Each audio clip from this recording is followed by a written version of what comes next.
નમસ્કાર દર્શક મિત્રો, @ગુજરાતમાં આપનું સ્વાગત છે। ગુજરાતની પ્રાકૃતિક ધરોહર સમાન અરવલ્લીની ગિરિમાળાઓ અને સમૃદ્ધ જંગલોના અસ્તિત્વ પર તોળાતા જોખમ સામે હવે જન આંદોલનના મંડાણ થઈ રહ્યા છે। ઉત્તર ગુજરાતના ખેડબ્રહ્માના ખરોજ ખાતે આવતીકાલે એટલે કે મંગળવારે 23 ડિસેમ્બરના રોજ એક વિશાળ જન સંમેલન અને ચિંતન સભાનું આયોજન કરવામાં આવ્યું છે, જેનો મુખ્ય ઉદ્દેશ કુદરતી સંપત્તિને ઉદ્યોગપતિઓના હાથમાં જતી રોકવાનો છે। આમ આદમી પાર્ટીના ધારાસભ્ય અને આદિવાસી સમાજના પ્રખર નેતા ચૈતર વસાવા આ લડતનું નેતૃત્વ કરી રહ્યા છે।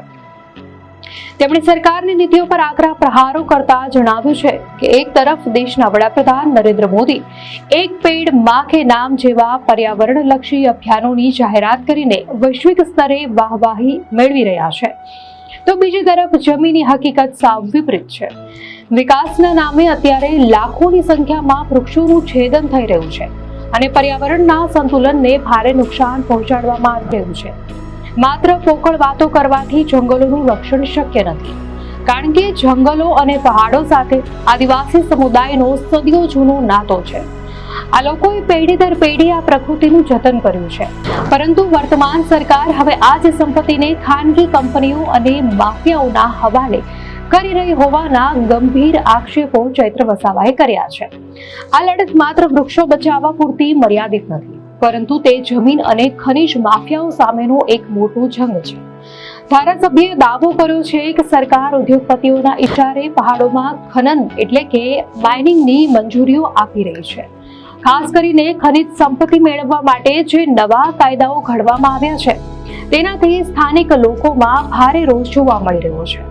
રોડ રસ્તા અને ઇન્ફ્રાસ્ટ્રક્ચર ડેવલપમેન્ટના બહાને અરવલ્લીના પહાડોને ઉતરી ખાવાની અને તેને ખનન માફિયાઓને સોંપી દેવાની પૂર્વ યોજિત યોજના હોવાની ભીતિ સેવાઈ રહી છે। ખેડબ્રહ્માના ખરોજમાં આયોજિત આ સંમેલનમાં હજારોની સંખ્યામાં જનમેદની ઉમટી પડવાની શક્યતા છે, જેમાં પર્યાવરણવિદો, સામાજિક કાર્યકરો અને સ્થાનિક ખેડૂતો જોડાઈને પોતાની અસ્મિતા બચાવવા મંથન કરશે। આ સભામાં માત્ર વિરોધ જ નહીં, પરંતુ કાયદાકીય પાસાઓ પર પણ ચર્ચા કરવામાં આવશે કે કેવી રીતે સંવિધાનના માધ્યમથી આ જમીનોનું રક્ષણ કરી શકાય। ચૈત્ર વસાવાએ સ્પષ્ટ શબ્દોમાં હુંકાર કર્યો છે કે જો સરકાર આડેધડ ખનન પ્રવૃત્તિઓ પર લગામ નહીં લગાવે તો આગામી દિવસોમાં આ વિરોધ વધુ ઉગ્ર બની શકે છે। ગુજરાતના જંગલો અને પહાડીઓ એ આપણી ભવિષ્યની પેઢી માટેની મૂડી છે અને તેને ખનન માફિયાઓના હાથે લૂંટાવા દેવી એ ગંભીર અપરાધ ગણાશે। તેમણે ચેતવણી આપી છે કે આદિવાસી સમાજ અને પ્રકૃતિ પ્રેમી જનતા પોતાના અંતિમ શ્વાસ સુધી આ લડાઈ ચાલુ રાખશે। આવતીકાલના સંમેલન બાદ ઉત્તર ગુજરાતના રાજકારણમાં અને સામાજિક વાતાવરણમાં મોટો ફેરફાર જોવા મળી શકે છે, કારણ કે આ આંદોલન હવે માત્ર એક વિસ્તાર પૂરતું સીમિત ન રહેતા સમગ્ર ગુજરાતમાં પર્યાવરણ બચાવવાની એક નવી લહેર બની શકે છે। સરકાર સમક્ષ રજૂ કરવામાં આવનારી ચોક્કસ માંગણીઓ અને આગામી લડતની રણનીતિ આ કાર્યક્રમમાં નક્કી કરાશે, જે આવનારા સમયમાં સત્તા પક્ષ માટે મુશ્કેલીઓ ઊભી કરી શકે તેમ છે। જુઓ ચૈત્ર વસાવા શું કહ્યું।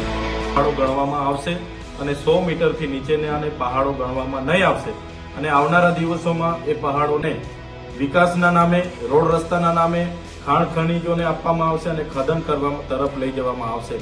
ત્યારે આવતીકાલે ખેડબ્રહ્માના ખરોજ ખાતે, ખરોજ જે 4 રસ્તા છે ત્યાં અમારી આગેવાનીમાં એક મોટું જન સંમેલન મળવાનું છે, જેમાં અરવલ્લી બચાવવા માટે આવનારા દિવસોમાં શું પગલાં લઈ શકાય, કયા કાર્યક્રમોનું આયોજન થઈ શકે, એ રચનાત્મક કાર્યક્રમોના આયોજન માટે ચિંતન સભાનું આયોજન છે। ત્યારે આવતીકાલે અમે ત્યાં પહોંચવાના છે અને હજારો લોકો ત્યાં ઉપસ્થિત હશે અને અરવલ્લી બચાવવા માટે અમે સરકારને અનુમોદન આપીશું અને બધા જ લોકો સાથે મળીને અરવલ્લી એ પહાડીઓને, એ પર્યાવરણને, જંગલ નદીઓને કઈ રીતના બચાવવાના એ દિશામાં આવતીકાલે અમે ભેગા થઈને એ દિશા અમે નક્કી કરીશું। દર્શક મિત્રો, આ ઘટના અંગે આપની શું પ્રતિક્રિયા છે અમને કમેન્ટમાં ચોક્કસથી જણાવશો અને જો આપને આ માહિતી સારી લાગી હોય તો વિડીયોને લાઈક કરો અને ચેનલને સબસ્ક્રાઇબ કરો।